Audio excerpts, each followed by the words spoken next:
The Earth did not always exist, and when it came into existence for the first time, it was not a pleasant place. 4.5 billion years ago, the Earth first appeared, and it was just impossible to live on. Almost nothing could survive. Almost nothing could come into life in the first place. So, in this video, we're going to be talking about how it was possible for the Earth to become inhabitable, how organisms appeared over time, and why the Earth can do that, whereas other planets still are not able to. So we're going to we're going to cut open like a piece of cake, this Earth, just like this. Okay, so maybe it's hard to see, but pretend we sliced open and we're looking at the different layers of the Earth, okay? We're gonna be focusing on this one here, okay? Called the mantle, okay? So, the Earth appeared 4.5 billion years ago, but something special started happening 2.4 billion years ago, so more recent. But still, none of us can imagine how long a billion years even is, so it's just an insane amount of time ago regardless. So if we look at the mantle is like a rock, okay? A rock. You need to remember this. Now, what happened 2.54 billion years ago was little organisms, very, very, very, very tiny cellular organisms, came into life. And they are not eukaryotes. So humans are made up of eukaryotic cells, right? But this was like a bacteria. It was a prokaryote, okay? So it didn't have the same kinds of cells as us. And this little organisms was so crucial into making the earth beautiful again and allowing other creatures to exist.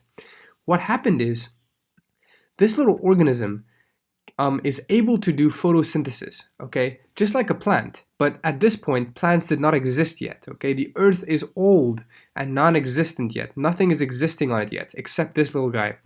And this little guy can do photosynthesis, meaning he takes in carbon dioxide. This represents carbon dioxide. And he produces oxygen, okay? So back then, the levels of carbon dioxide and oxygen were very mixed up compared to now. Carbon dioxide was really high and oxygen was non-existent. That's why nothing could exist, because we need oxygen to survive. But luckily, this guy was able to change that, and he took some of the carbon dioxide out of the atmosphere and converted it to oxygen. But the oxygen could not accumulate in the air. It couldn't accumulate because of the mantle. The mantle had these rocks in them, and these rocks sucked in these oxygen, okay, into the rocks. And this meant that the oxygen couldn't appear in the atmosphere. So after a long time, this oxygen kept being sucked in, no matter what, if it's being produced.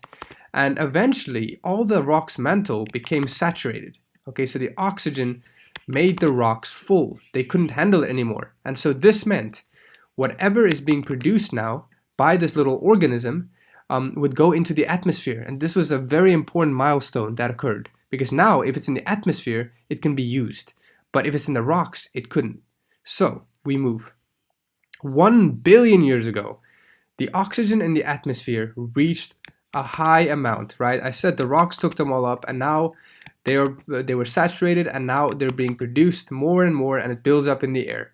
And this was called the biological era, okay? The oxygen level in the air reached a much higher amount than it was when the Earth started. But still, this amount was only 1% of what it is now, okay?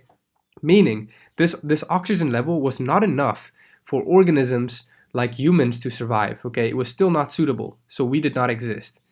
Now, 400 million years ago, something very important happened. So, because the oxygen, we're going to get to that one now. Well, because the oxygen increased like this, there was some oxygen. Now, there are eukaryotic organisms that could start forming and surviving, because eukaryotic organisms need to use this oxygen to survive. So, because of this biological era, some eukaryotic organisms could grow, okay, and the Earth started having more and more tiny, tiny creatures.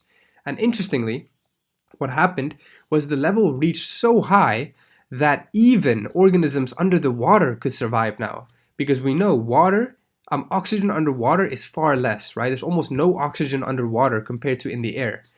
But the oxygen level got so high, still not high compared to today, but it got high enough that even organisms under the water could now survive. Even eukaryotic organisms under the water could survive. So that's what started happening. So we started forming a little tiny organisms in the ocean and on land. Then the oxygen level increased even more, that by 400 million years ago, the oxygen level was high enough that the ozone could properly form, because the ozone depends on oxygen to form, okay?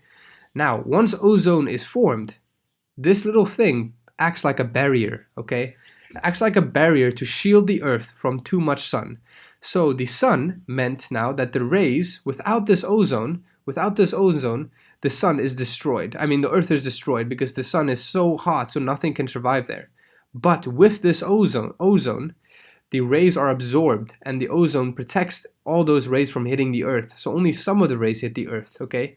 This allowed now not only the oxygen level to be better on Earth, but also the temperature. Because now the oxygen level is getting better and the temperature is improving. It's not as hot anymore. And having a good temperature means a lot of organisms can now thrive and survive even better. And so now the Earth looks beautiful. Over time of this happening, the Earth started growing organisms, allowing trees and plants and animals and all these things to happen. So the Earth started taking much better shape, okay? So that's essentially all you need to know about relatively the influence that photosynthesis had on the Earth. All because of photosynthesis, the Earth managed to turn from pretty much a hell into what we have now. And although it seems like it got better this long ago, it was only appropriate for humans around 400,000 years ago, so much, much recently. The first real big organisms started existing maybe 100 million years ago, okay? So humans only exist, we're pretty sensitive, man. I can barely survive without my coffee in the morning. So we can imagine humans took a much longer time. Earth had to develop over a long time before we could survive.